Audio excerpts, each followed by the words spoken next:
Hello everyone, my name's Zoe. I'm sure you have come here for some juicy mother-in-law stories, and I sort of have one for you. I'll give you a warning that my story does have a tragic side as well. But don't worry, justice was served and my evil mother-in-law Nessa did get her karma in the end. To start my story, I must mention that I met my husband Logan in college. We were both studying abroad and I had no idea how horrible his mom truly was. From what I had heard from Logan, I only had admiration for the woman. Nessa was a single mom to Logan since his dad died when he was a teenager. It was a rather tragic situation. While coming home from a dad-son trip, their car crashed and only Logan survived it. His father was alive for a very short while and passed away 2 days after the incident. Logan had moderate physical wounds, but his mental trauma was something that just wouldn't go away. Logan had always talked about how he was grateful to have his mom step in and take care of him. Nessa was a fighter and raised a fine young man, so I only had positive thoughts about Nessa until I actually met her. This is how our first meeting went. Nessa, I'm so happy to meet you. I was actually looking forward to getting to know you because of the stories Logan told me. You truly are a remarkable woman. That I am, Zoe. I'm glad you could see that early on. I'm not someone to be messed with. I did have to suffer a lot raising Logan alone. Yes, you have truly raised a fine young man. Logan has landed such a great job and is so good at taking care of others. He loves you a lot, you know. He has achieved so much to make you happy. I hope you're proud of him. Why should I be proud of him? Logan has only done the bare minimum. I deserve that after losing my husband due to his stupidity. I swear Logan had gone rock beside me. I was seriously taken aback by Nessa's words as well. I had no idea how to react to that. What Nessa said was nothing short of mean and horrible. I said, "What do you mean, Nessa? It's very unfortunate that your husband died in an accident, but what does Logan have to do with it?" "Oh, well, he had everything to do with it. If Logan had not insisted on leaving me alone and going on a dad-son trip, my husband would still be alive. It is because of him that I lost my dear husband. Am I right, Logan?" "Yes, you're right, Mom. I really shouldn't have insisted on that trip. I'm sorry, Mom." Did you see that, Zoe? Even Logan accepts his mistake. That is one of the reasons why he is so close to me. I am his responsibility now. Let me warn you, Zoe. Logan will always put me before you. He will always remember his duty to me. Guys, the dinner was an eye-opener for me. I sat there in shock while Logan kept his head down and just took the blame for his father's death. Nessa had a gala time blaming him and reminding him how she should always be his priority. I stayed with Nessa for 2 days and what I heard broke my heart. Nessa actively blamed Logan and has been doing it his entire life. That way she kept him under her thumb and made him fund her life. It was just bizarre and I felt bad for Logan. One night I sat him down and tried to make him understand how wrong Nessa was. I said, "Logan, you shouldn't listen to your mother. She's just trying to control you by shifting the blame for the accident on you. This is not okay." "Zoe, Mom's right. In a way, I am responsible for Dad's passing. I've already accepted it. You don't have to feel sorry for me." "Logan, you are crazy. You need to seriously get some distance from your mom and analyze her ways. She's emotionally manipulating you and taking advantage of you." "Look, Zoe, even if you're right, what can I do? I need to take care of her. She's the only one I have left. Before my dad died, I had promised him that I would do everything to help my mom. I can't back down on that promise. It's true that I took Dad away from her. I want to make up for that mistake. It's my duty." I tried my best to make Logan understand what a snake his mom was, but he would never listen to me. Nessa made good use of his fresh trauma and manipulated him into thinking that he owed Nessa everything in his life. Nessa was taking full advantage of that. My good opinion about her was already in shambles and I started to hate her. Nessa wasn't stupid. She knew that I would try to make Logan see the truth about her, so she constantly created trouble between me and Logan. Despite everything, I married Logan because he was an amazing man. I knew that his love for me was true. I also knew that I couldn't just walk away from him knowing how vulnerable he was. We got married, and soon Logan purchased an expensive mansion for us. Guess who showed up right after we moved in? Yes, it was Nessa. One day she just showed up with her stuff and declared that she would stay with us. Why, you may ask? Of course, because she deserves it for losing her husband due to Logan's fault. I swear even typing this out makes me want to knock her out. You could only imagine my anger when she sat in front of me and berated Logan for not inviting her sooner. Logan, of course, gave in and allowed her to stay. He was already shouldering her expenses and paying her rent, so it was nothing new for her. But it turned out to be a nightmare for me. Nessa made my life a living hell. She started to manipulate Logan into thinking that I was a gold digger who didn't want him to take care of her. Yes, I didn't want Logan to shoulder all of Nessa's expenses because she was a toxic manipulator and abuser. I don't know why she thought I was a gold digger because I contributed to the household and had a job, albeit not as good as Logan. Anyway, after a year of fights and screaming matches, I have had enough and left the house. I moved into a friend's empty apartment and gave Logan an ultimatum. I said, "Listen to me, Logan. I can't live with your mom like this. We have been taking all her responsibilities, and she is still running around abusing us. Hell, she had moved on to trying to break us up. I can't take this anymore. You refuse to punish her or do anything about this situation." "Zoe, what can I do? You know I can't speak against my mom. I'm the reason she's alone and without a partner. I don't have the place to tell her off. I'm so sorry, Zoe. I want to support you, but I don't know how." "Listen to me, Logan. You have to see past your mom's manipulating tactics and take a stand for us. This can't continue. I won't go back to that house while she's there. If you think you can't do anything, then it's best we get a divorce." I was honestly tired of Nessa and at the end of my wits, so it was natural for me to consider divorce. I didn't want to be with someone who wouldn't stand up for me. But Logan wasn't willing to let me go. He immediately panicked and started to beg. He said, "Zoe, I can't evict my mom from the house. I promised my father that I'd take care of her. I won't be able to make her homeless or kick her out. But I will buy a new house, Zoe. I'll sell whatever I own and buy a house for you." "No, I don't think that would be a good idea. As much as I want to get away from your mother, I also don't want to financially cripple you." "Fine then, you can. I'll pay the down payment and take a mortgage. I promise I'll get you away from my mother.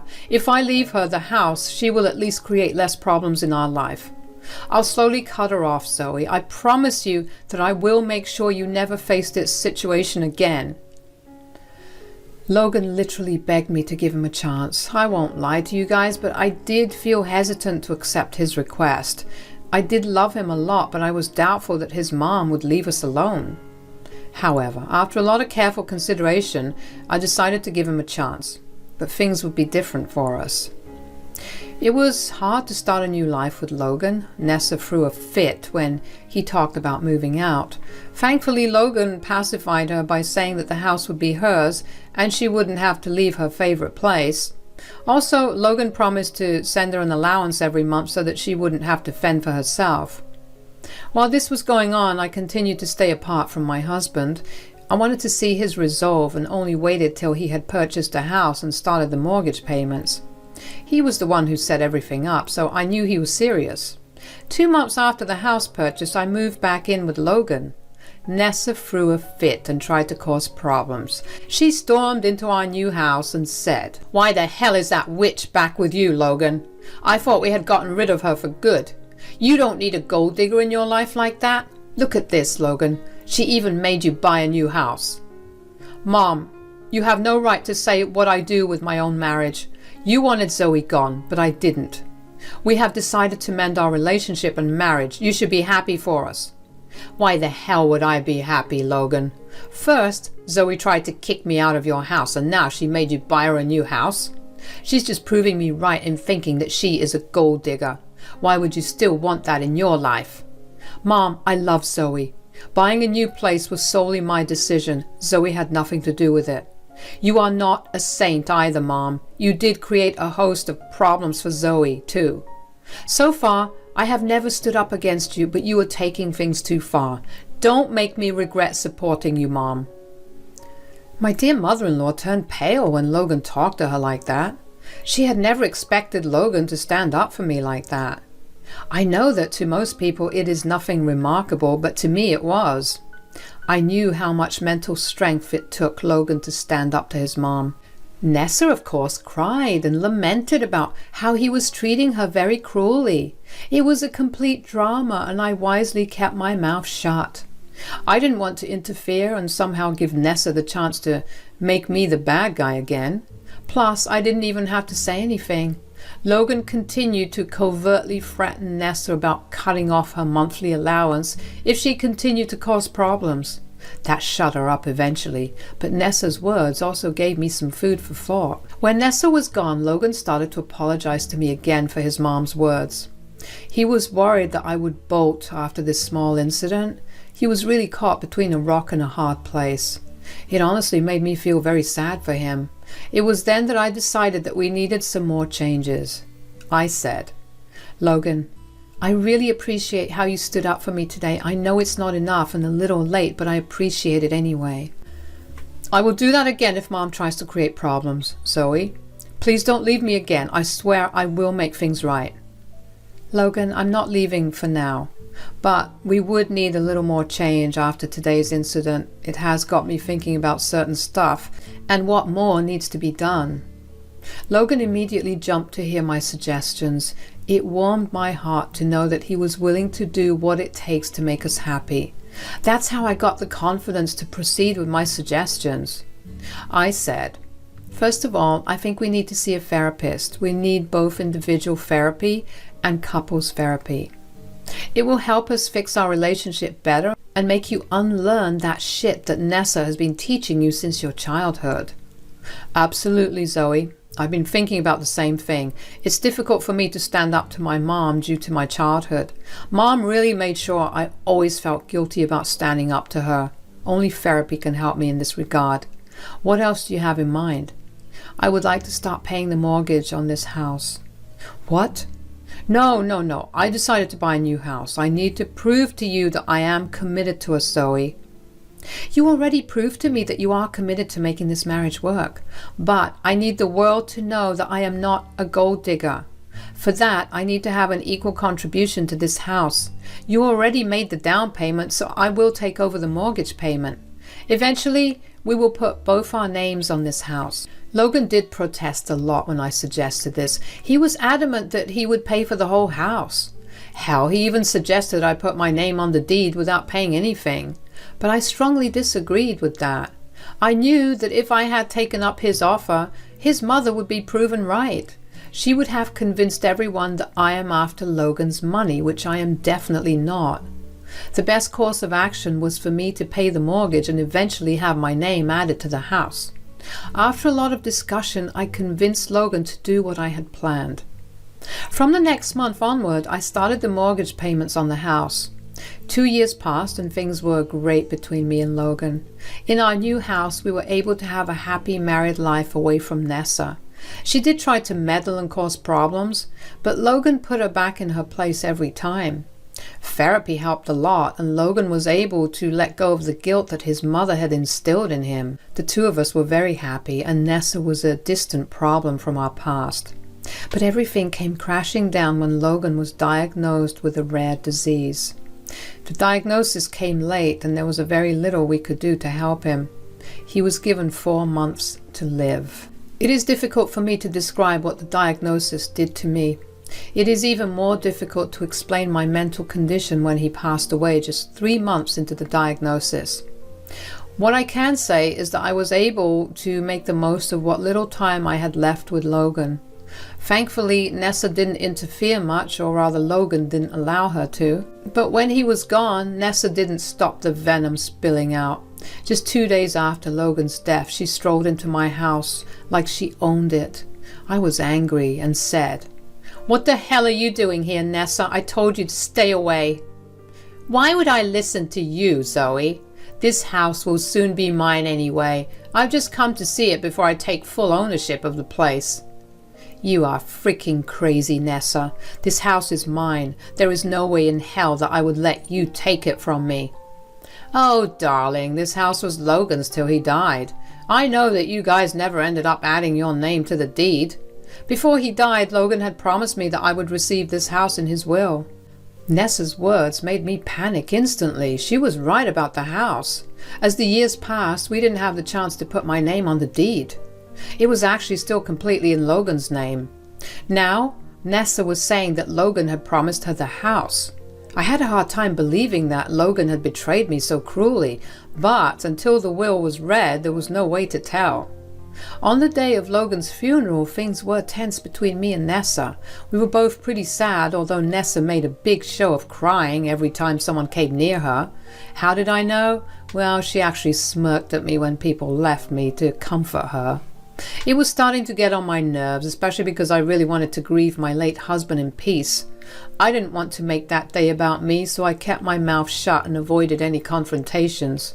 The real drama started when me and Nessa were called by Logan's lawyer to read the will. When the will was finally read, I discovered to my great horror that Logan had indeed named Nessa as the new owner of the new house. I was honestly in shock while Nessa laughed in my face and kept saying how Logan would always put her above me. The lawyer sort of gave her the stink eye to keep her quiet while he read the next part of the will. While I couldn't understand why Logan would give Nessa a house that I was paying for, the lawyer read the rest of Logan's will. Nessa didn't pay attention to it because she was busy laughing at me, but I knew what my dear husband had done when the entire will was read.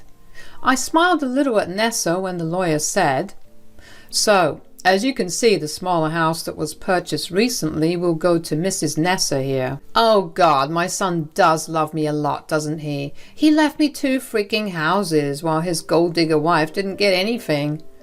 I'm not sure you understand the will correctly, Mom.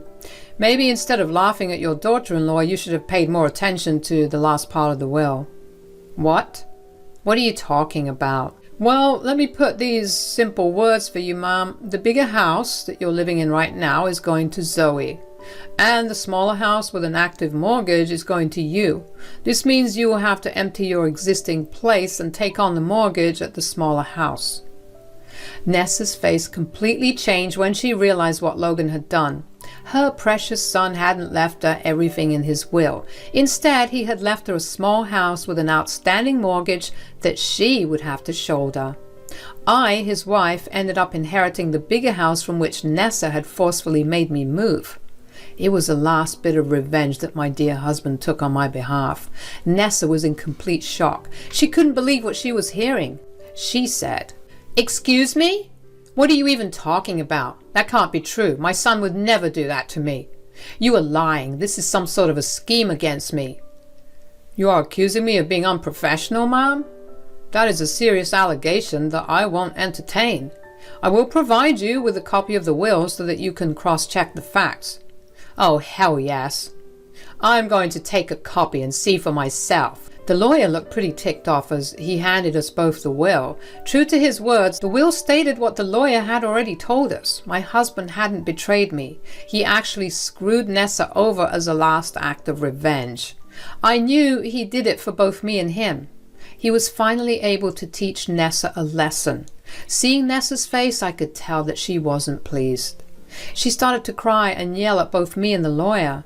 It was just bizarre the way she was behaving. Even the lawyer looked like he was at the end of his wits. Nessa kept saying, "This is bullshit. This can't happen. Someone has sabotaged this will." "This will is 100% genuine, Mom. Mr. Logan had himself drawn it up a month before he died. And this will is rock solid. I will contest this will. I won't let Zoe take what's rightfully mine. I will sue you, Zoe." Go right ahead, Nessa.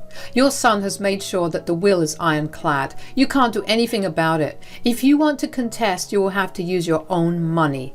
By the way, I hope you realize your allowance will stop from next month. Nessa looked at me in panic when I said that. She hadn't thought about that either. She was so used to having Logan take care of her that she didn't even plan what would happen when he wasn't around. I guess she had really thought that Logan would leave her everything in his will. So my little warning sparked some doubts in her. She said, No, that can't be possible. I'm entitled to an allowance, right? I didn't think so, ma'am. Since there is no clause about an allowance, it means you are not entitled to any. Besides, the will clearly says that all monetary possessions of my late client will go to his wife. So any allowance you get will depend on your daughter-in-law. If you think I will give you any money, you need to think again, Nessa. That will never happen, so don't even bother asking me. No, this can't be happening. Nessa sank to the floor, crying like a banshee. The lawyer and I ignored her to carry on our own conversation. She remained on the floor crying and cursing me out while I casually strolled out of the funeral home after I was done. Nessa had her karma served to her, and it was now time to face the music. As the days passed, Nessa desperately tried to go against the will. She spent the last bits of her money trying to find a lawyer who would contest the will. Well, to no one's surprise, everyone refused. While she was busy doing this, I had served her an eviction notice. The house she lived in was mine now anyway. As the month was up, she tried to beg me to let her stay there. She even tried to use her crocodile tears to make me give her money. I closed the door on her face, of course. I was living with a friend and moved into the big house when Nessa was forced to move out. She moved into the small house and was stuck paying the mortgage. Since she had no money of her own and no job, she had to ultimately sell the house. The sale needed to be quick, so Nessa lost out on a lot of money. Not to mention the fact that the house wasn't even paid off completely. All in all, she only got enough money to support her for a year. I was there in my new house watching her every move. I saw her destruction with my own eyes. My stupid mother-in-law didn't even last a year with that money. Her terrible financial decisions made her homeless and penniless well within 8 months. Nessa did come back to beg me for help again. She tried to emotionally manipulate me by saying that her son would have wanted me to help her. I laughed in her face and told her her son already made his intentions clear. She didn't like that one bit. This time she couldn't even form a retort because she was down on her luck. Karma is truly an amazing thing. I saw her last week when I was out grocery shopping. She works at the cash counter now. She pretended not to know me. It was well and good with me. I didn't even feel sorry for her. I heard she's renting a place with 5 people now. All I can say is that she deserves it.